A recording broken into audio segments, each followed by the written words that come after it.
ایک بادشاہ نے اعلان کیا کہ جو شخص جھوٹ بولتے ہوئے پکڑا گیا اس کو 5 دینار جرمانہ ہوگا۔ لوگ ایک دوسرے کے سامنے بھی ڈرنے لگے کہ اگر جھوٹ بولتے ہوئے پکڑے گئے تو جرمانہ نہ ہو جائے۔ ادھر بادشاہ اور وزیر بیس بدل کر شہر میں گھومنے لگے۔ جب تھک گئے تو آرام کرنے کی غرض سے ایک تاجر کے پاس ٹھہرے۔ اس نے دونوں کو کھلایا پلایا۔ بادشاہ نے تاجر سے پوچھا، تمہاری عمر کتنی ہے؟ تاجر نے کہا 20 سال۔ تمہارے پاس دولت کتنی ہے؟ تاجر نے کہا 70,000 دینار۔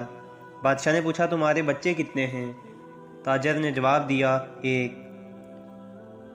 واپس آ کر انہوں نے سرکاری دفتر میں تاجر کے کوائف اور جائیداد کی پڑتال کی تو اس کے بیان سے مختلف تھی۔ بادشاہ نے تاجر کو دربار میں طلب کیا اور وہی 3 سوالات دہرائے۔ تاجر نے وہی جوابات دیے۔ بادشاہ نے وزیر سے کہا، اس پر 15 دینار جرمانہ عائد کر دو اور سرکاری خزانے میں جمع کرا دو، کیونکہ اس نے 3 جھوٹ بولے ہیں۔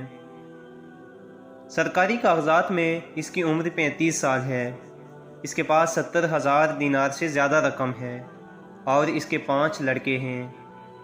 تاجر نے کہا، زندگی کے 20 سال ہی نیکی اور ایمانداری سے گزارے ہیں، اسی کو میں اپنی عمر سمجھتا ہوں، اور زندگی میں 70,000 دینار میں نے ایک مسجد کی تعمیر میں خرچ کیے ہیں، تو اپنی دولت سمجھتا ہوں، اور 4 بچے نالائق اور بد اخلاق ہیں، ایک بچہ اچھا ہے، اسی کو میں اپنا بچہ سمجھتا ہوں۔